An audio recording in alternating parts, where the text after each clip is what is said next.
Hello, everybody. My name is Stephen Kelly. This is the Stephen D. Kelly Show. Welcome once again. We are TruthCat Radio, www.truthcatradio.com. It is Thursday at 6:02. It is November 7th, 2024, 2 days after Trump takes office. Anyway, we're not going to be talking about Trump, really, but although Trump is a wonderful metaphor for what we are talking about, because we're going to be talking about corruption and real estate, white-collar crime, and corruption in the public sector also. But I'm not talking about Trump. No. The title of the tonight's show is, drum roll, let me just pull up here. I know a lot of people have been posting. Here we go. White-collar crimes, public corruption in El Dorado County, California, home of Gavin Newson. It's funny because somebody that's very close to this case said to me, they go, wow, home of Gavin Newsom, that's like scary. You want to mess with the governor? We're dealing with some serious people here tonight, and this is a very, very serious show, and I hope you work hard to help me distribute this on many, many platforms, because I'm going to ruffle some feathers. I'm going to be lifting some rocks up and revealing some really slimy stuff, and nothing may come of it, but they will probably want to kill me for this. We know they can't. But this is, let's just say, we're dealing with mafia, we're dealing with all sorts of corruption, we're dealing with everything here, including human trafficking and pedophilia. And we'll get to all the details soon. But before I go any further, I just want to say, anybody and any name that I mention has been referred to me by a witness, and that everyone is presumed innocent until proven guilty in a court of law. Okay? So, as far as anyone that may hear tonight's broadcast to claim damages to whatever, reputation, libel, economic damages, this kind of thing, franchise, blah, blah, blah.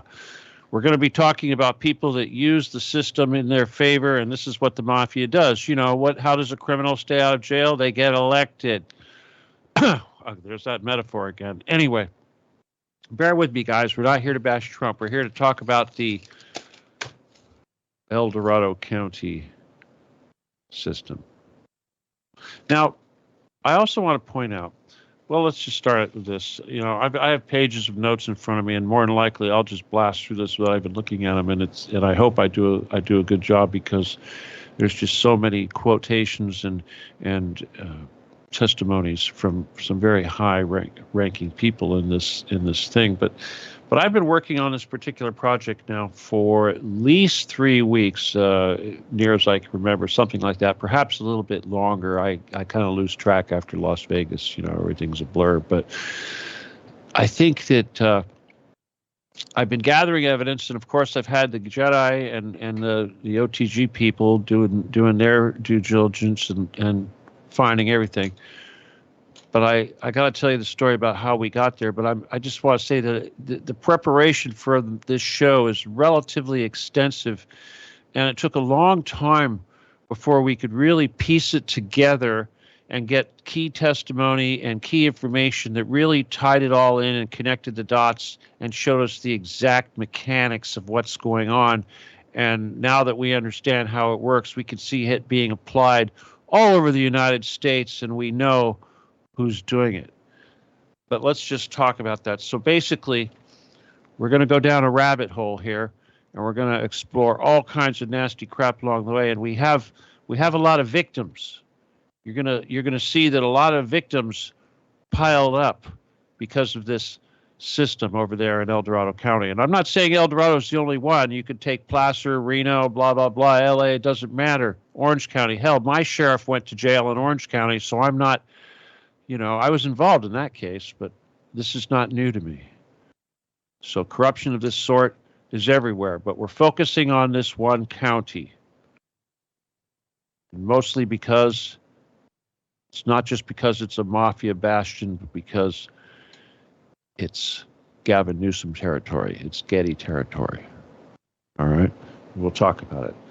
But anyway, so like I said, this rabbit hole that we're going down, there is a victim, and it wouldn't be hard to figure out who this victim is, but for tonight, we're just going to call this victim Alice. who fell down the hole, and we're going to follow Alice down the hole and try to understand what happened. Okay, so Alice was a, as I say, was a real estate appraiser. Okay, a real estate person appraises real estate, doing contract listed with the Bureau of Real Estate Appraisers Association, whatever it is, yeah, BREA for short. And real estate appraisers can make anywhere from $50,000 to $100,000 a year, as I'm told. But anyway, a big company, a development company, in this case, what was it called? You got to get to some big development companies. Oh, I should have had that right in front of me. Oh, sorry. Anyway, a big development company comes along and says that they need to have a appraisal. I'm sorry, Alice. I'll find it. I got to get the name of this guy. We had a lot of villains. We had a lot of people we're chasing. And trust me, before we got to the end of this thing, here it is. Page 1. I had a sub page to page 1. Before we got to the end of this, at least a couple major players have already hightailed it. They've sold their multi-million-dollar homes, sold their businesses, and relocated. Okay, trust me, I've had to adjust my sights because my main targets would flee, and I've had to work my way up. And tonight, we're going to be talking a lot about a certain district attorney named Vern Pearson. Vern, you're guilty, innocent until proven guilty, dude. But anyway, so there's a company called DDS, Direct to Something Services, and they went and contracted Alice to go do an appraisal. And she did her appraisal. And her appraisal fee was $395.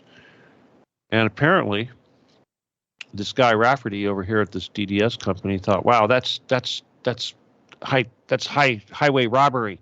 I'm not going to." Well, no, actually, he didn't care about the price. What he cared about was that the property was valued too high. Now, what you're going to see here is that property valuation, either it being too low or too high, is a major tool in the hands of the mafia. It's the exact same thing Trump went through in New York, just circumstantially. But anyway, we'll explain how it all works. But these guys, this big company, thought that Alice's thing was too high. And they said, "Oh, we think this is too high." And Alice said, "Well, I'm sorry, but, I'm a professional and you pay my bill, $395, please." And they said, no, they didn't want to pay it. Well, anyway, Alice put a lien on that property, which she was completely legally entitled to do because this is the nature of that business. It's just like you take your car to a garage and they work on it and you don't want to pay for it. Guess what? They're going to own your car. That's called a lien. This is how business works. Okay? Very normal in business. Nothing wrong with that. Well, anyway, somewhere along the way, this guy, T. Michael Ousley, comes along, and he's the boss of Rafferty. He's the one that started all the problems. And what he did is he went to BREA, okay, BREA, BREA, the Bureau of Real Estate Appraisers, and they complained. And they said, they basically said that they were a victim of unfair debt collection practices. Now, obviously you pay your bill, there's no lien. It's kind of, I don't know what they were thinking they were going to do. I mean, I've had plenty of people stiff me, so, it just doesn't seem too naive at all. Well, anyway, they had an attorney, and his name was Kyle Mutef. I guess he's Egyptian-looking sort of guy. But he did all kinds of things to Alice. And he sued her at least 10 times. He sanctioned her, and because of that, put her under investigation. She could not get her real estate or her whatever license renewed, her appraisal license. So she was put out of business and spent all kinds of money with all these lawsuits. Now, BREA is a division of the Consumer Affairs of the state of California. Now, this is important because we're going to establish here how all of these little so-called public groups are being used to implement private vendettas and private policy and white-collar crime and public corruption. Okay? This is going to be a reoccurring theme. Anyway, things escalated real quick, and certain people got involved, like Kyle. He went to the deputy district attorney, no, not deputy, but the district attorney of El Dorado County. You think El Dorado County. Now, what El Dorado County? First of all, the appraisal was done to a property in Venice, California, by an appraiser located in Venice, California, for a contract appraisal from a company, some corporation located all over the place, but apparently in El Dorado County. So conveniently, Mutef, or not Mutef, but Ousley, who happens to own a $3-point-something million winery, not a winery, but a vineyard that he just sold. Now, this is doing really good for a guy that's supposed to make about, he's another appraiser. He's only supposed to make, under, $50,000 to $100,000. So everybody wonders where he got this money. Well, anyway, point is Vern gets involved, Vern Pearson, and he starts a criminal investigation against Alice. Well, anyway, next thing you know, Alice has got the SWAT team throwing her against a car, cuffing her up, and throwing her into solitary for 5 days. This is kind of standard, of course, when you go to jail. But here's the thing. Alice has a husband, and her husband and her have a trust, and the business is in this trust. So activities against not paying your bills to her for her services are it hurts the trust. Trust is to get its money. So unfortunately, I'm just going to say, this is my opinion, Alice's husband got involved. And when he got involved, he said something that triggered these people hard. And coincidentally, it has to do with Trump. And thank God Trump's back in office, right? Anyway, he quoted Trump's executive order, the one that basically said that all the pedophiles were going to be rounded up and their assets were going to be taken.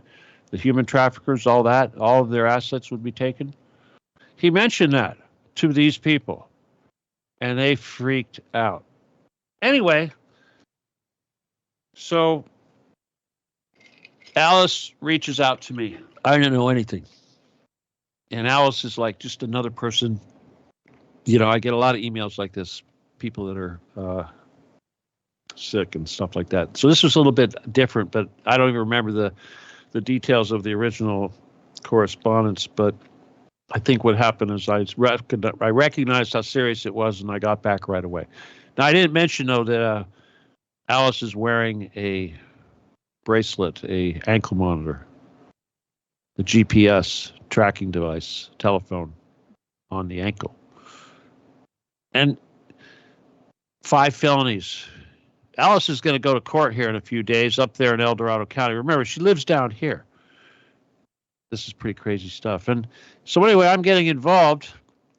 And the first thing I'm thinking, why in the sweet Lord Jesus' name did you get charged with 5 felonies, thrown in jail, ankle monitored, over a $395 fee that some tightwad didn't want to pay after you went through a legal process?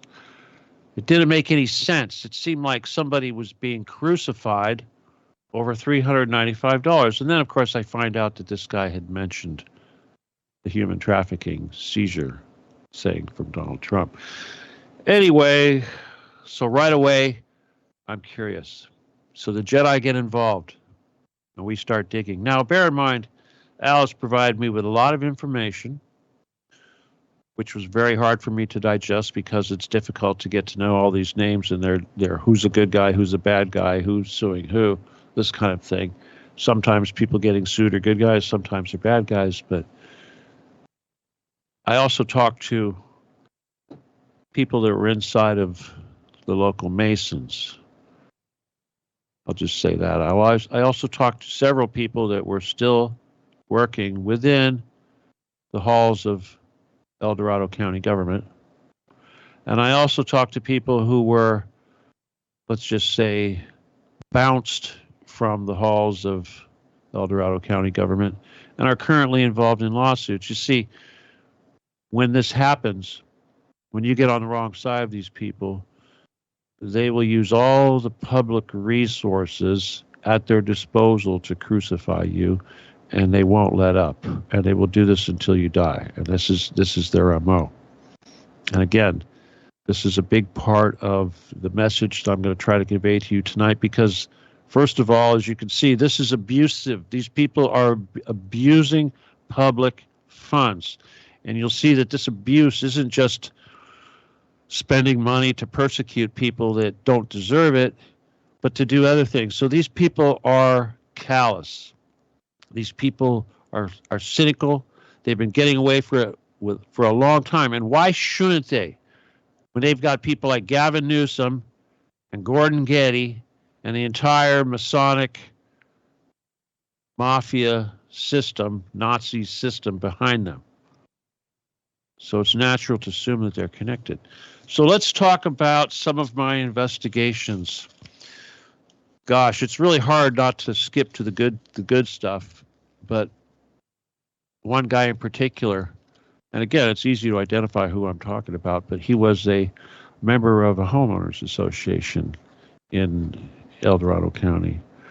And he told me about, of course, he was removed, but this guy wasn't stupid.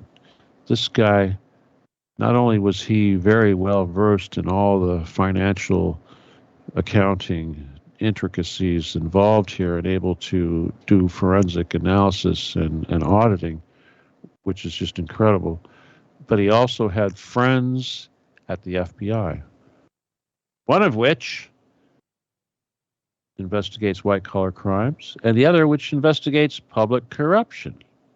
So he's got these people on. So trust me, everything I tell you tonight, practically, except for the testimony that I got from these people who were involved and close to it, is readily available in the newspapers. And of course, the corruption that I'm talking about, they're going to say, well, we made a mistake. Somebody didn't put a zero in the right place and that kind of thing. We didn't mean to do it. It wasn't our intention to defraud anybody. But we're going to get into it. Oh, boy, I got to talk about the developing. You know, El Dorado County is a beautiful place, I got to tell you. I mean, it's beautiful. It's a part of California that is really beautiful. It harkens back to the days of the Wild West and all that. Let me just find my little, let's see, Slush Fund, Odd Fellows, Board of El Dorado, Homeowner Group. Whoop, whoop, whoop. Oh, here we go. Now, like I said, the county seat of El Dorado is the city of Placerville. And we've talked about it briefly in one of the other shows, but the thing is that it wasn't always called Placerville, because the city actually formed in 1848 during the gold rush, and it was called Hangtown. It wasn't until the temperance movement came along and the local ladies forced them to turn the town into something a little bit nicer, and they called it Placerville, because it was the center hub of all the gold mining activities in the area. And as you can imagine, the corruption and what have you was probably very intense back in those Wild West days. You know, the days where they hung people for nothing and then said, well, he got lynched. Couldn't do nothing about it. You know, that kind of thing. So they have a history going back 150 whatever years of lawlessness. This is the same attitudes in the same place and the same ghosts and the same people and the same technique. Well, anyway, let's just skip to the real estate development. You know, because I told you this is all about real estate, and little Alice is a real estate person. I'm thinking again, since when did a stupid real estate appraisal for a property, and I'll tell you, I looked at this property in Venice. It's what I call a duplex. It looked like a piece of crap, and yet the valuation was too. I don't know what the hell, you know, but I trust Alice's judgment when it comes to what this stuff is worth. That's her job. So if anything, she was being generous, and he didn't like it for whatever reason, but there's no reason to do what he did. So I'm trying to figure it out. And my first thought was that somehow the local real estate prices are being jacked one way or another to do a, Trump New York type of scam thing. And I had to find out. Well, what I did find out, and this comes from a lot of people, I'm just going to skip to it, is that there's a company called Parker Development. Now, there's a lot of these companies that are developing these homes, big tracts of land in El Dorado County. This is going on right now. But we're going to focus on Parker because they're big, they're local, and they're dirty, and they seem to be the ones passing out the most cookies. But what they're involved in, what their big thing is, and this is kind of a key to what we're talking about tonight, is this whole concept of planned communities. So every one of these developments is a big planned community. And the one they're trying to get ready to do right now in Serrano Hills, I believe, is one of these walkable cities. You don't need a car. What do they call that? A 15-minute city you can get from one side to the other, whatever, something like that. Kind of like playing Sim City in a video game. Anyway, point is, what happens when they do this is they create these big common areas. And again, there's all kinds of things that happen, but I'm just going to cover this first because this is important. And the common areas require upkeep and maintenance. They need to keep the lights on for the park. They've got street lights in the park or whatever, tennis courts, country club. It costs money to keep the lights on in these places. So they set up not just a homeowners association, but they also set up special tax boards, I think they call them, like utility boards. So now each one of these developments, and trust me, these developments are like well over $1 billion each. These homes are not cheap. They have their own parks, they have everything, and they create these boards, these taxable boards. And so the residents now are getting taxed to pay for the community area, to pay for their, homeowners association bills, but they're also getting taxed to pay for the streetlights, the utility bill. And what's funny about the system that they use is that, and I could be wrong, Vern, if you're listening, if I get this wrong, don't jump down my throat, but I'm pretty sure this is what you guys do, or what they do, is they will measure, they use some special math to deduct or to come up with what your benefit is. If you live really close to the golf course and you get to see more beauty than the guy behind you, they're going to charge you extra because you're getting more benefit. So there's a graduating scale of benefit here, and this is really kind of a crazy thing, but they do that. Now, what happens, and again, this is kind of the key to this stuff.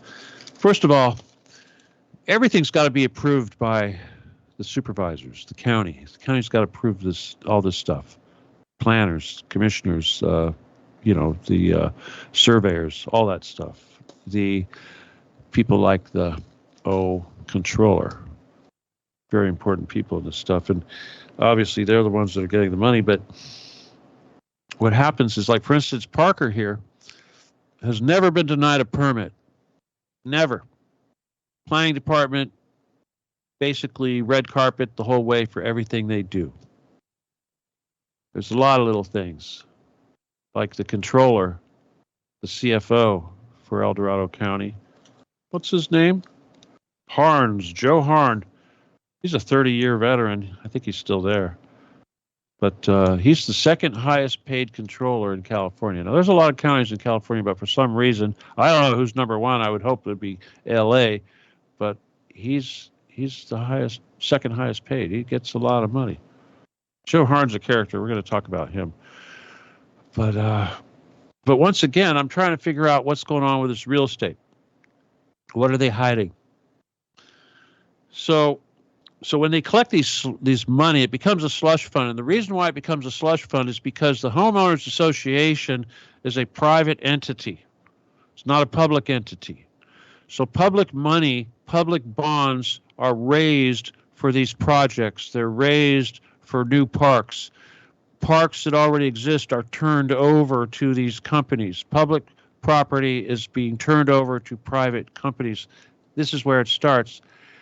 Eventually, what happens is that there's no transparency, and the amount of money collected that goes into these slush funds, which are these, well, the treasuries of these homeowners associations and these utility groups and what have you, these various different entities set up to pay for the public areas, each one of these becomes a massive slush fund for each one of these things.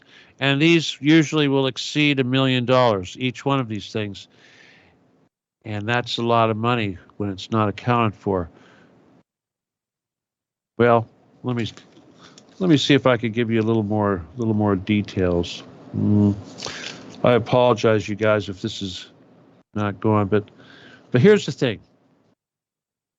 Parker Development supports the campaigns for all county supervisors. Okay, the Chamber of Commerce for that county or that city, I assume, is run by Parker. Okay, like I said, they're never denied a permit. You know, if something ever happened to come up to get in the way of one of their permits, the county attorney will counter any denial, and he'll say something like, "That was just a conditional denial. We'll come back to it." You know, so either way, if something needed to be fixed, the county fixed it. Why did the county do it? Why did Parker get that special treatment? Well, like I said, these slush funds produced a lot of money. Now, before I get into all these guys, basically, it's not that hard to see that these people are getting way too much money. It's like Ousley, the guy that started it, and his winery and his company that he set up, and all his millions. How did an appraiser get the millions of dollars like that? He must have been just a really good business person in the right place at the right time. Well, you know, this guy Kyle Mutef, the attorney for BREA, the Bureau of Real Estate Appraisers, you know, that public entity, he got busted. He was involved in a scandal. He got busted for, let me see, what did he do? He extorted money for somebody. He took kickbacks, something of this nature. It was a pretty bad scandal, but he's gone now. He's no longer the attorney for them, but he's working for the water board. So he's conveniently out of the picture now too. But then comes this Vern Pearson. Let's talking about 6 felony charges, not 5. Sorry. Yes. All right. Anyway, let's go talk about Vern Pearson, the DA. You know, if I had to try to find the guy that had the most power over there, I'd say it had to be Vern. If I had to find a guy that was most likely to be the bag man for distributing the funds from these slush funds from all these various different continuously filling up pools of money for every single one of these developments, I think there's like 120 developments or something. I mean, I could be very wrong, but I'm pretty sure that just Parker alone has at least 120 of these developments, each one with its own slush fund. And I think that this guy is the one that distributes the cookies. I'm pretty sure, but he's not alone. So there's actually a triad, at least. I don't know if it's in effect right now, but during the time of Alice's turmoil, the triad was Joe Harn. That's the money guy, the CFO for the county, and the DA, Vern Pearson. But who else was there? The sheriff, a guy named D'Agostino. And you think, wow, the sheriff is in on this. Okay, this is the nature of a mafia. Now, I'll tell you, when I was, married to the daughter of an investigator for the district attorney in Orange County who dealt in very many high-profile cases and eventually became a private eye working for, the Boys Club, I went to work for him, and I did a case involving a woman who was being terrorized, organized fashion. And it turned out, when all was said and done, that the very people that hired me to do the job were in on it, because it was one big mafia. And the perps and the police and the attorneys and the investigators and the judges and the doctors were all part of the same mafia. So this is nothing new to me. So when I tell you, and we're talking county level because I didn't investigate the local, but when I tell you that every single person, at least with any kind of power whatsoever, that's not being kicked out and sued or put through destructive attack, are corrupt. That's my opinion, Vern. And that they're getting paid off by these slush funds. Now, it goes even worse. I've heard some nasty things about you, Vern. I heard that you're involved in adrenochrome, but this doesn't surprise me. And I wouldn't be surprised at all if you played golf with fucking Gavin Newsom. You look like you two would be buddies. I'll bet you knew his dad. I'd like to know more. I'd like to know where your Masonic lodge is. I'd like to know all that good stuff. But you know what I do know? I know that Sheriff DiAgostino would kill on your command. Now, that may be why he's not a sheriff anymore, but that's what I heard. There's a lot of dirty stories. You know, here's the thing. And I heard this from an insider, one of the people still working in your county government, that said that they had a policy over at the sheriff's department where they would not pull over cars with Nevada license plates because they might accidentally pull over a mafia person from Nevada transporting a minor or a young lady being human trafficked, you know, for whatever reason. So human trafficking is real. Now, why is that? Because the 50 corridor that runs between Sacramento, you know, which was a big deal back in the old days in California, you know, all the big boats parked there.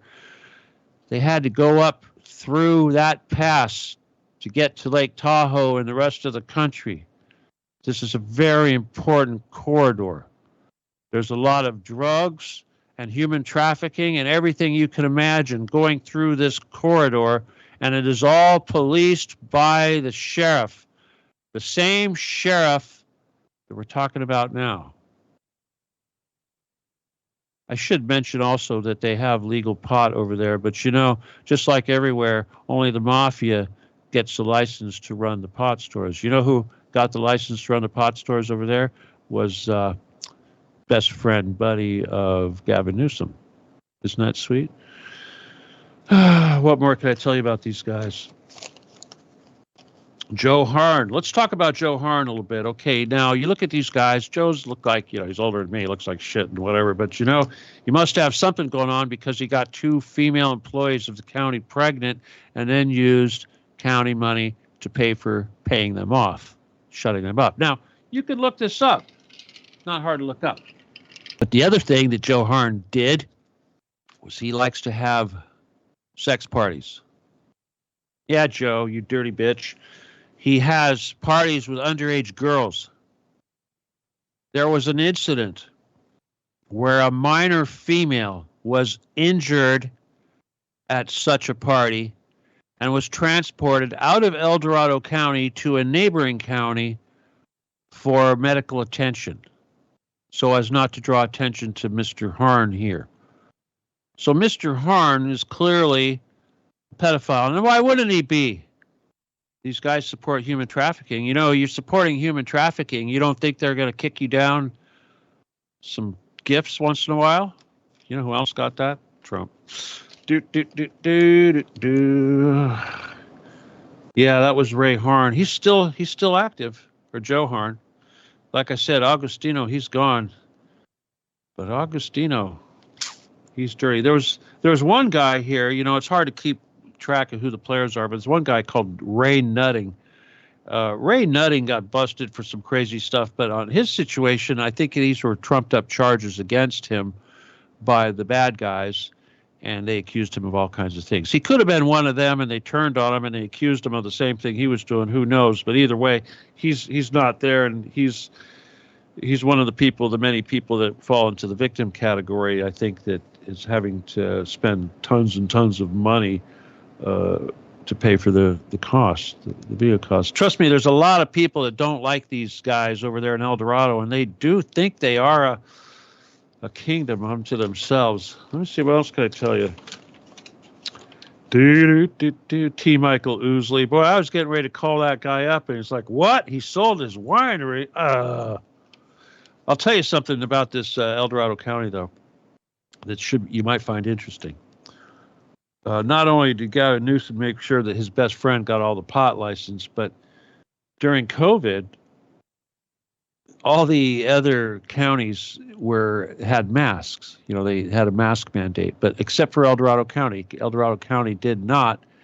So he moved his family to El Dorado County. So when I say that this is the home of Gavin Newsom, yes, it was literally the home of Gavin Newsom during this period.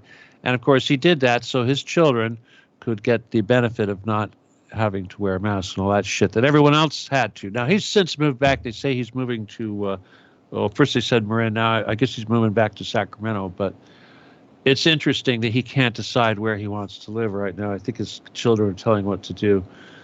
But what can I tell you about this? What else can I tell you? Some fun stuff. Let me see. Vern Pearson. Oh, yeah. Vern has this tactic. Okay, this is the DA guy. And apparently he'll have a big party. They like to do that in El Dorado. Like I said, these places are beautiful. They call them estates. But he invites donors to a party, gets them all drunk. And then as they leave the party, he has his deputies pull them over on the way home. And, of course, they let him go. But they say, you owe Vern a favor now. I mean, oh, my God, this is petty. You know, one thing, though, that is interesting is that the house that Gavin Newsom did buy was in Parker Development. Okay? So it's very interesting. And, you know, again, Gavin Newsom's father was a judge. You know, I don't know if he was Superior Court or whatever, but he was actually, I believe, in Placer County, which is very similar to El Dorado, but El Dorado is the one we're focusing on. They're both very similar in many respects, but the point is that there's a pattern here. And the pattern is that the judges are all under control. Now, if you have to run for office, and obviously you have to run for office if you want to be a judge, well, you're going to spend a lot of money. Okay, and guess where that money's going to come from? Parker. Yep. And guess where he's going to get it? You're going to get it from Vern Pearson, probably. Now, Vern is going to probably try to arrest me or charge me with something when I'm done with this, I can guarantee you, because he's that kind of guy. See, what else did they used to do here? Well, the public bonds, this is the information coming from the guy that was the manager of the thing here. But I guess what I want to talk about slush funds. Again, I'm sifting through my horrible notes that are all dyslexic in nature. But the guy that was the witness, the homeowners association dude that did all the incredible forensic accounting work that he provided, he had this thing he said regarding a slush fund. He said that there's an independent necessity to account for fiduciary component units. Okay? Independent necessity to accept for fiduciary accounting units. Anyway, what does that mean? That means there's supposed to be an audit for this stuff. And there never was. It's supposed to be independent, and it's never done. It was never done. There were never any audits of any of these slush funds. You know, it says that a lot of this information kind of gets mixed up, but one of the things that's kind of funny, and this, of course, was given to me by somebody that's inside the system, and they said that these county judges, aside from being an old boys club, there's lots of women in that club too, but they don't ever take an oath of office.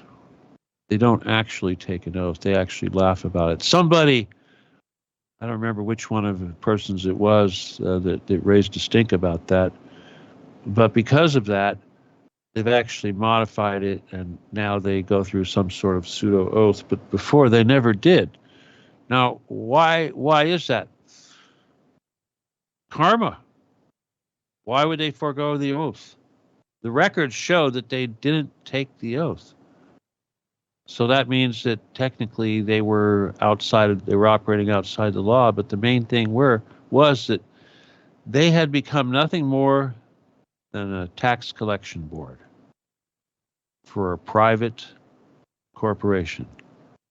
This is a pattern, guys. They're all bought and paid for. The judges in this county will never rule against the county. Never rule against the county. And they will use all the resources they have that come out of the taxpayers' pocket, not out of the slush funds that pay for their vineyards, etc., but your money that they will use to crucify people like Alice here over some stupid thing. Now, again, back to T. Michael Ousley, we think, why in the hell did this guy get a hair up his ass so hard that he had to pull strings with all his buddies up in his mafia up in Northern California to destroy the life of some woman down here in LA area? Why? Did she hate her that much? Why? Was it because her husband was mean and said something about human trafficking? What was that all about? You know, it's turned into a sacrifice. It's turned into a ritual sacrifice. Something akin to something the Masons do. We know from dealing with the Masons that they will do this. When they summon all their fellow Masons together, everybody attacks and nobody lets up, and it goes on until the target dies. We've seen this before. Without even going into any more details, because there's certainly a lot more corruption than I'll try to mention. But the thing that I want to get through to you is that the whole reason for getting involved in this was to help Alice get out of this fucking hole. It's a hole. It's going to get worse. They're going to throw her into a hole, and they're going to hope that she shuts up and nothing ever happens, because they actually have an incentive here, not just to protect themselves in their human trafficking and their corruption, which it's a little too late because now I know, but because the state pays them incentive to go after certain crimes, in this case, real estate crimes, and they must defeat, they must win, they must prosecute. And they actually get paid for that. You would think, well, that seems normal, but no, and the reality, it's like, what's the word I want? It's a conflict of interest, technically. Since when should a prosecutor be crucifying somebody because he's getting paid by the state to do that? Now, what is the deal? It's just like I said earlier, that this county has a huge amount of history involving people being busted for pedophilia. And why is that? It's because the one that is the most guilty of it will go out of their way to look like they're the ones fighting it. Like the biggest mafia people will claim to be mafia fighters. Kind of like Rudy Giuliani. So the ones that scream, you know, obviously I'm not doing that because certainly I'm not a pedophile, but the point is that these people they're not just getting busted and sending little girls to the hospital, but they're allowing actual Las Vegas, Reno, who knows what mafia to transport humans through the state and turn the other way. They probably get paid for that too, on top of the Parker development payoffs. Where do I go with these crimes? You know, I want to focus on the human trafficking, but at the same time, I got to talk about the whole concept of public-private partnerships. Okay? There shouldn't be such a thing. These communities that they're building are private-public partnerships. It's like getting somebody to build a stadium in a city and the city pays for it, but some other idiot actually owns it. It's the same damn thing. So Parker, not only are they paying off the city so they get everything they want done for free, they get everything, but they can adjust the value of all that property they build higher than it really is because they control the real estate appraisal system completely, everything, all of it. And they can cheat. And they can overcharge people for everything. And that's exactly what they do. And then when they create these slush funds from these overcharges and surcharges and utility charges and homeowners fees, and it goes into that big old slush fund. Then they underreport it because they're just a little homeowners association. They're not some big mega multi-billion-dollar corporation. They're just a little homeowner association for that beautiful Serrano Hills, El Dorado Resort, whatever. It's a complete, utter scam. You know what this is similar to? Private prisons. It's the same thing. It's the same concept. You know what else is the same concept? You can't even buy a house anymore because more and more and more these things are turning into rentals and leases. And even if you are lucky enough to buy a house, it's going to be saddled with restrictive community green spaces and properties and things that are going to tax the hell out of you. People who can hold administrative control over your life. It's just like this business with Brea. You wonder, who in the hell gave these guys the power to do this? Who in the hell gave this Kyle Mutef asshole the power to crucify somebody over a fucking irate customer who didn't want to pay their bill? You know, they wrote on the check, paid under duress. Duress, you got leaned on because you're a fucking flake. Fuck your corporation. Fuck your winery. Fuck your vineyard. Anyway, I know that Alice was hoping that the Jedi would come along and smite these people and basically help her stay out of jail. And obviously, I'm going to do everything I can to see that happen. But it's not going to be easy because these people here control everything. They're stupid as fuck. They've been doing it for so long, and no matter what kind of power is exerted against them, they will come back like folksy old good old boys, never doing no harm. What is it? Something like that. You know, I keep thinking of Boss Hogg and those, what's his face, you know, Dukes of Hazzard. But yeah, they're just folksy old good old boys, you know, from the Wild West, you know. No connection to the human smuggling that went on in the Wild West involving the Chinese. You know, they never stopped. You guys, they'd Shanghai people. Shanghai, that means kidnap people in Sacramento. They did that in Seattle too, but Sacramento is one of those places. And those people, they'd either end up on a ship or they'd end up in an opium den or they'd end up in prostitution. They'd end up in who knows what. You know, it gets so thick. You know, 200 Chinese laborers died in a tunnel that was being dug underneath Lake Arrowhead out here in California. It's one of those things people just don't like to talk about. Why were they digging that tunnel? Well, you know what? Who do you think dug all these damn tunnels? Of course, I'm interested in the tunnels that are over there in Gold Country, and I know damn well there are plenty of tunnels up there in Gold Country. Anytime you find gold, it seems that human trafficking seems to be very close to it. But yeah, I'm going to actively say that the entire county government is actively involved. No, I'll take it back. I think that the guy in charge of education, Department of Education, whatever, they're over there in the county, he seems to be pretty innocent compared to the rest of them. But yeah, I think they're all pretty dirty.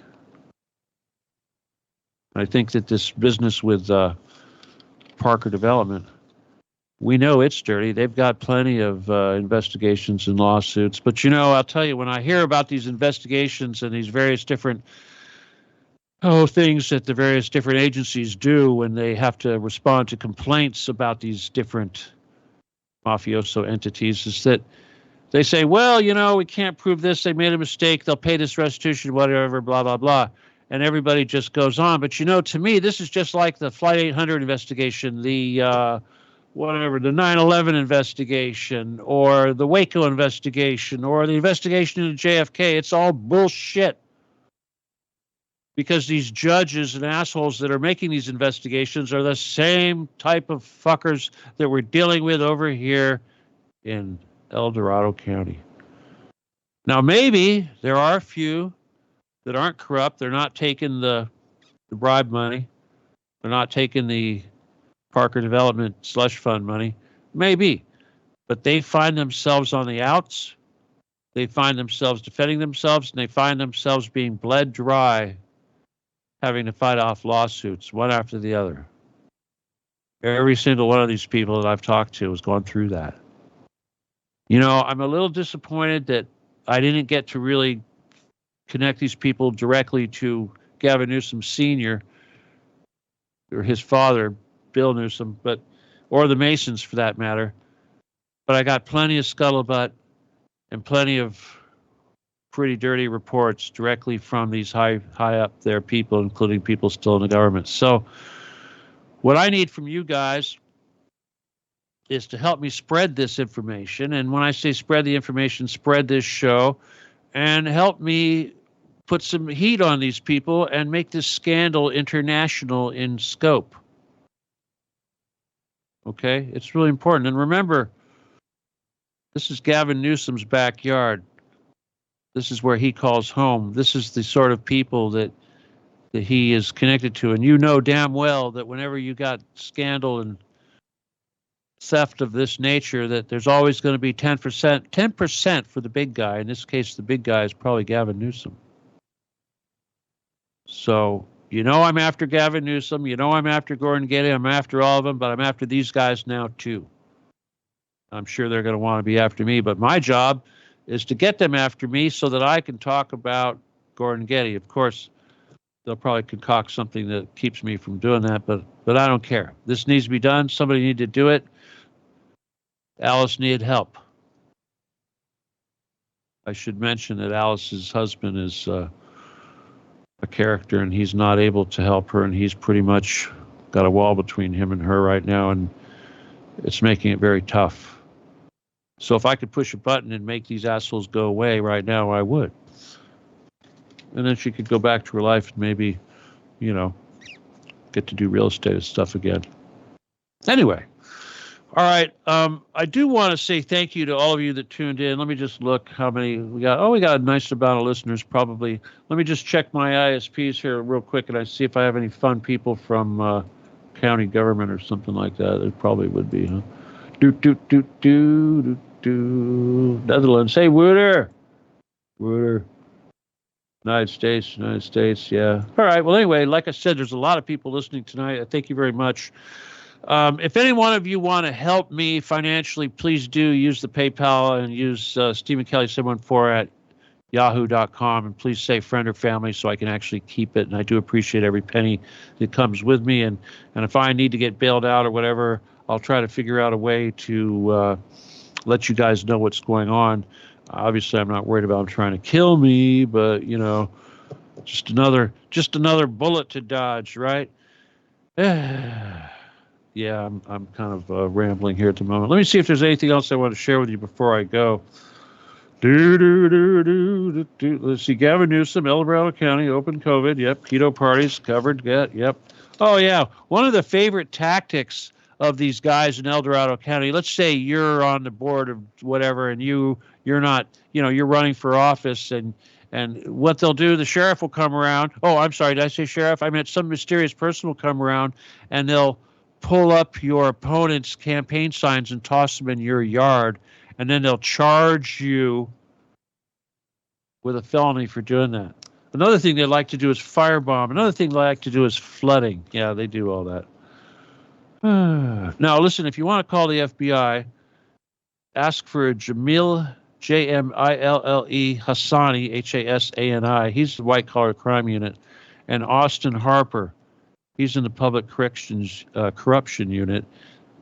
Ask for them. I don't know where they are, but I'm sure the FBI can hook you up. Okay. Let's see. I think that's really good enough, and I will probably try to do it. But let's just say this: these guys are scrambling right now.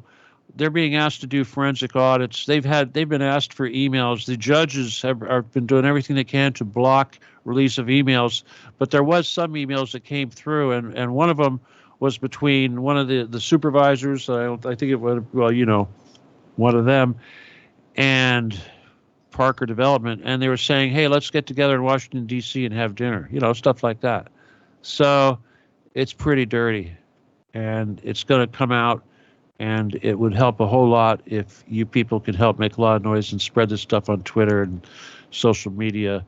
And, maybe we can keep Alice out of jail and get these other bastards booted. Okay? So this is just another way that you can help us occupy the Getty, because these people are certainly connected to Gavin Newsom, and anything we can do to humiliate him and California government is going to get us closer to succeeding in our mission to destroy their power structure under the Getty. All right? So with that, I'm going to remind you that my name is Stephen D. Kelly, and this is TruthCat Radio. And this is the Stephen D. Kelly Show. And we are TruthCat Radio, www.truthcatradio.com. Join my Telegram group, OccupyTheGetty/Stephen D. Kelly. Send me an email to lost17gun@AOL.com if you want a copy of the book or you have any questions or whatever. And that's it. All right. Remember, PayPal is Stephen Kelly 714 @yahoo.com. All right. Thanks a lot. Okay, guys, I'll see you in the funny pages. And thank you for tuning in. And there'll be a replay going on for the rest of the week. And if they throw me in jail, it'll probably be going on for a long time. Anyway. All right. Did you guys have fun? What'd you think? I hope you enjoyed this stuff. I mean, trust me, I take this stuff very serious. These people here that we're dealing with, they are very serious. People's lives have been ruined. And we're actively trying to help somebody whose life is being ruined actively, just one of the many people. And if we can shut these people down, maybe we can stop them from doing it again to somebody else. Okay? All right, everybody. Once again, thank you for sticking around. And my name is Stephen Kelly, and this is TruthCat Radio, www.truthcatradio.com. I'll see you around. Good night. God bless. Adios. And goodbye.